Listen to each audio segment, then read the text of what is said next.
byashitse uyu ni umwanya wo kwicara hasi umuntu akirimbura kandi ntabwo ari umwanya wo guca wiheba ukabona yuko atacu kimaze mu bandi bakobwa ariko mugabo ngira ngo kuva tukiri ku ntebe y'ishuri yuko nagenda ndagerageza kukubwira mbere ukungena ushobora kwifata mu bintu nk'ibi ikintu gikuru hajya gikeneye ubwa mbere ni kwihangana kuko iyo bihanganye n'Imana iragira ukorohereza si sawa. Anyway, je n'amajambo menshi nifuje kukubwira igikuru canzanye warukubwira ngo ndakuremeshe nakubwire yuko ibintu byose biriko biragushikira ku kudeseva yuko ari ibintu bisanzwe umusimana yakoze ibyo yagomba gukora ibintu byose bizacamo siko none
rero ikintu hanini yakwarukurabira hamwe ku bintu novuga yuko bigenda biraku bantu bagenda baraguhemukira bifate gusa kari bisanzwe tubone ko ari intaguro z'Imana kuko mu buzima nta muntu yorohewe twese dufite ingorane nyinshi zitandukanye ufite ingorane ziwawe naje mfite ingorane zanje je n'umuntu umenga wese nakubuze nakubona mama ni mugenzi oya narabyanse cyangwa wondi wumva cyo ndabyanse kabisa nabikwaniye nimba wumva yuko akakubwa cyo nakonyene kabisa mama jewe please jana mye ndagusaba kuva kera mama oya ta ochi genda uje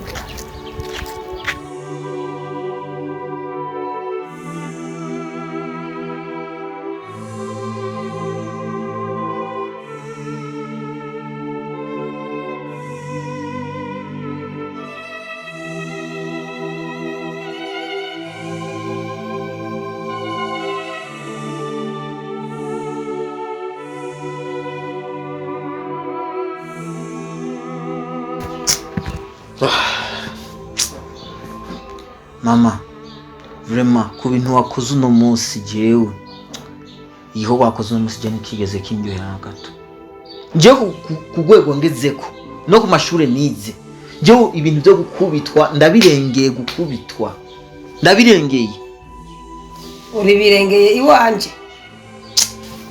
iwanje ahubwo vuga ko uwo mundengeye Mbega ujya umwana arakuri imbere ya nyina. None mama nje shaka ndakubaza ujya mukobwa SUHAILA we yakugize iki kubera ko umugwanya. None nebe nemere umwana wanje ko aza kurongora aho bidashoboka. Oya sha mama ivyo bintu ureka kuvyishira mu rukundo hajya ni nk'impumyi. Hajya twamaze kwinjira mu rukundo nto byitambika mu mama.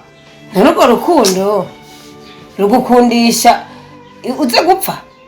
Unyene wemera gupfa kubera urukundo. Mama none ubu ngiye gupfa rero. Bajya bagiye bapfasa abantu. Mama abandi bo kubatinya mbewe n'uwatinya ibyo abandi batinya. None ibyo rero byo bice bituma yaho ushobora kumaramaza mama mu bantu. Ahubwo n'ubu nokongera. Erega ndabishoboye. N'ubu nokongera mbe none nakongera uransubiza. sawa nta kibazo gusa mama je please je ahubwo kaje gakobwa ndusubiye kubona ngaha umunsi rasubiye kabona ahubwo nzogacira kwinkoni mama wibuke ikintu kimwe ujya mukobwa n'umuntu nk'abandi kuba afise ingorane nimba ari ubugwayi agwaye nimba ari kihe kibazo afise ntibibimvo yuko twese tuca tumukumira none izo ngwara ziwazizani wanje nibazijana hano n'abandi bahungu bapfutse mu gihugu hapfutse wewe wenyene sawa basi mama nta ngorane reka ndeke kugushavuza mama hawa niwashavuze nyene ndakuhacagura n'izindi sawa basi nta kibazo basi mama nta kibazo gusa je ndazi ko bizofata inzira ariko apana je nakwemereye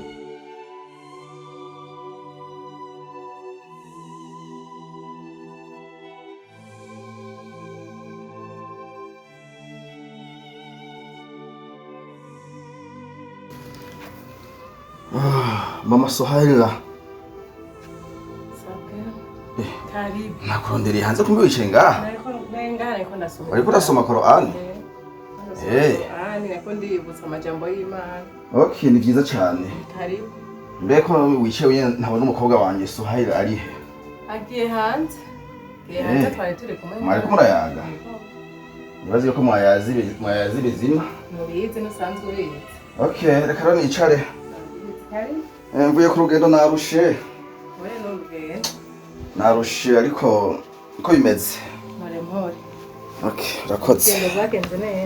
Urugendo rwagenze neza gose. Cyane.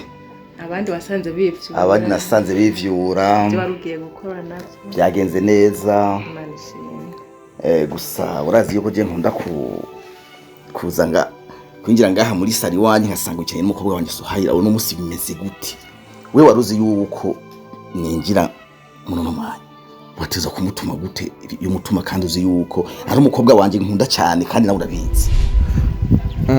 SUHAILA ni byiza cyane mu buzima ikiri ku mutima ukageserura kandi si byiza yuko iyo ufise ikintu ku mutima ukakigumizamo. Hari abarundi bari amaze bati nta uhisha umwotsi inzu iri kirasha.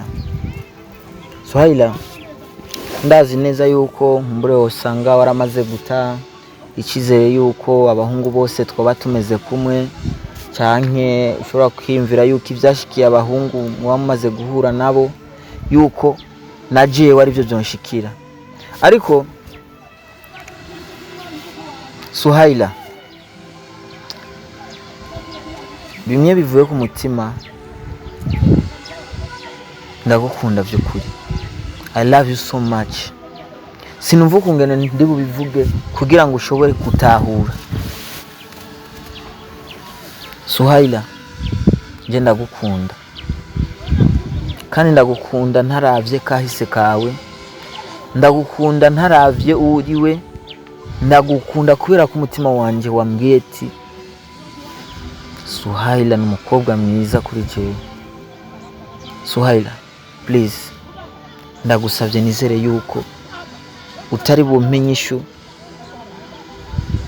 itaza kunshimisha canke utari bumpinyishu iza gutuma jewe ntitahura uwo ndiwe, utampinyishu iza gutuma jewe nshobora kumena ibanga, utampinyishu jewe iza gutuma ncanganikirwa mu mutwe, kubera ko ibi ni namajambo nsohoye ku rurimi rwanje na cyane cyane ngomba kugaragaza urukundo ndagukunda.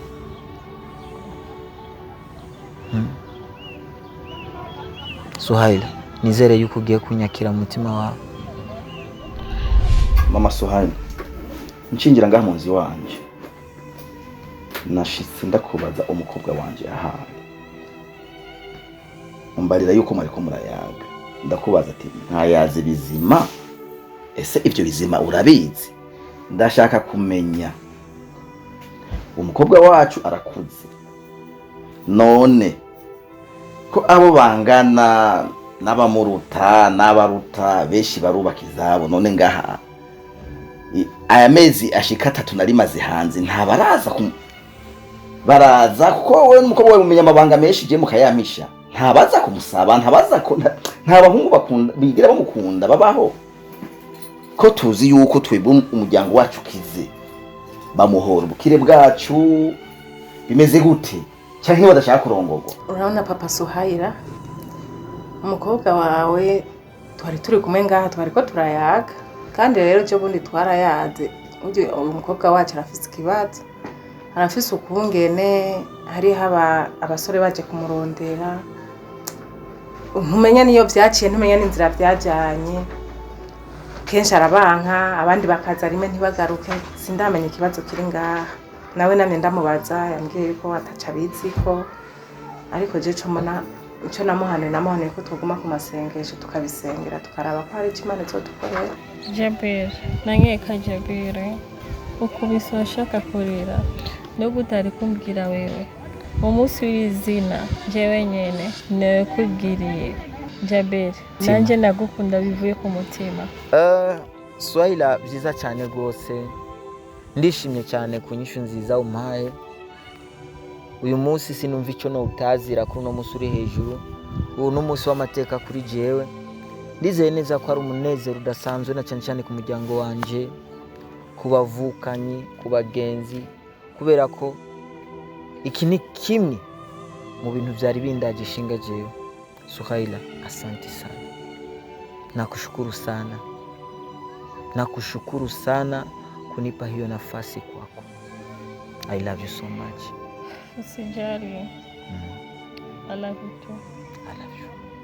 Kandi yo mugabo nawe we papa SUHAILA ntiwavyirengagiza urazi ko ejo bundi hari abantu badutenga bavuga ko hari umusore yakurikira umukobwa wacu hama ashitse mu barabara bagaca bamugonga gapfa uravyibuka nawe je sinzi ikibazo kiriko kiraba ngaha muri urugo. Uru rugo rwanje rurimo basenzi gusa. Je nibaze yuko je nahora nibaza yuko nkumbure umukobwa wanje yanka kuvirira umutungo dufise. Kumbe umukobwa wanje uko je nahora ndamwiyumvira sikwari. Ko wanje n'umusenzi. Ivyo ndabizi kandi urabizi mama SUHAILA urabizi. Bibonekane yuko uwo muhungu yaje kumuraba ngahageze mu nzira baraca baramugonga niba baramugonze n'indege niba bamugonze n'imodoka ntawe bizi. None amakosa baza kwacuza umukobwa wanje n'umusenzi arasenga. Bibonekane yuko bava hiyo n'imikoshi yabo hiyo ntawe uzi baraye mu ntahangwa ntawe bizi. Muri wa mugezi udatemba umwe uguma ugira gutya ntawe bizi ko ariyo baba. None bakuye n'ibibazo mu nzira babiremeka ku mukobwa wanje. Umukobwa wanje guhera uno munsi atangura amasengesho y'ijoro. Uriko uranyumva mama SUHAILA kandi nawe wenyene umufashe. Je urabona ko hari igihe nkunda kuva ku kazi niyo. Uriko uranyumva mufashe amasengesho igitabo c'Imana uragifise ngaho mu ntoke zawe uze wiha n'umwanya guza urasoma ibicanke biriya mufashe amasengesho umukobwa wacu tore yuko nawe yokundwa nk'abandi.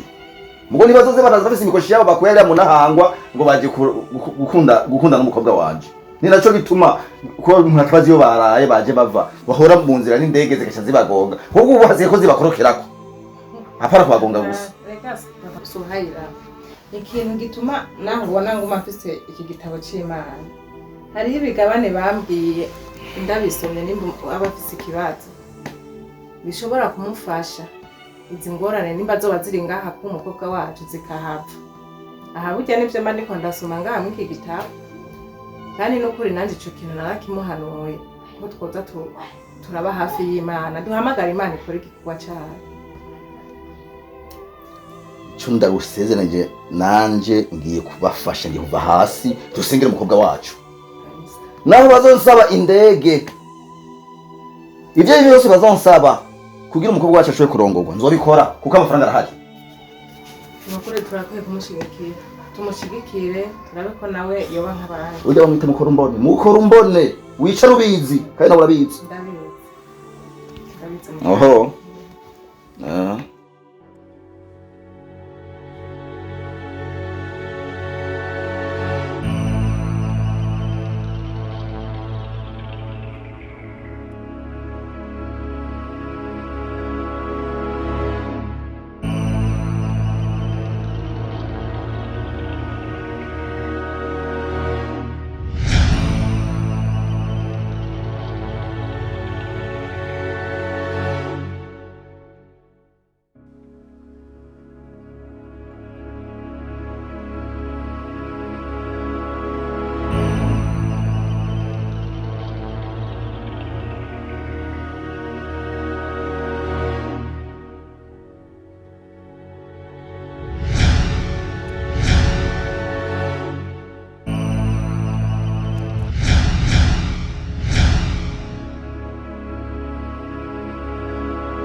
urukundo rwacu je nawe kuva ukiri muto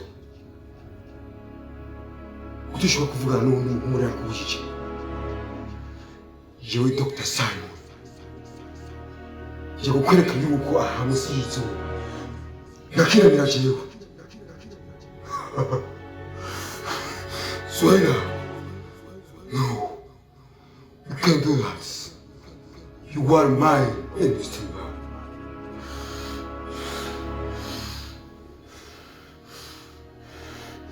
I'm go, Kami.